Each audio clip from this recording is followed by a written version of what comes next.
સ્થાનિક સ્વરાજ્યની ચૂંટણીના મતદાનને પગલે વહીવટી તંત્ર દ્વારા સુચારું આયોજન કરવામાં આવ્યું હતું, જે અંતર્ગત દિયોદર તાલુકાના લીલાધર ગામે એક આદર્શ મતદાન મથક ઊભું કરવામાં આવ્યું હતું, જે મતદારો માટે વિશેષ આકર્ષણ અને સુવિધાનું કેન્દ્ર બન્યું હતું. હાલની કાળઝાળ ગરમીને ધ્યાનમાં રાખીને વહીવટી તંત્રને ગ્રામ પંચાયત દ્વારા મતદારોની સુખ સુવિધાઓ માટે સરાહનીય વ્યવસ્થાઓ કરવામાં આવી હતી. મતદાન મથક પર મતદારોને ગરમીથી રક્ષણ મળે તે માટે વિશાળ મંડપ અને છાંયડાની વ્યવસ્થા કરવામાં આવેલ.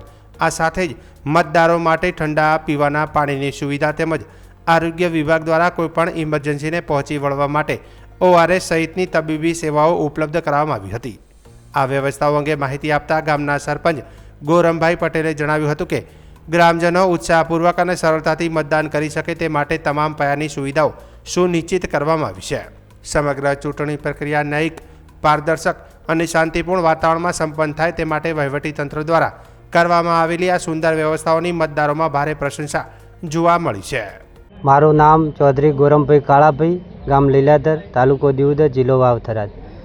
મારા લીલાધર ગામની અંદર જે આદર્શ મતદાન મથક બનાવવામાં આવ્યું છે, એમાં સૌ મતદાર ભાઈઓને કોઈપણ પ્રકારની અગવડતા ન રહે એના માટે છાંયડાની વ્યવસ્થા કરી છે, જે આપ જોઈ રહ્યા છો. ઠંડા પાણીની વ્યવસ્થા છે.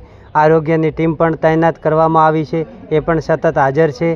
અને ચા પાણીની પણ વ્યવસ્થા કરી છે. ગરમીને ધ્યાનમાં રાખીને પૂરતા પ્રમાણમાં છાંયડાની તમામ પ્રકારની વ્યવસ્થાઓ કરેલી છે.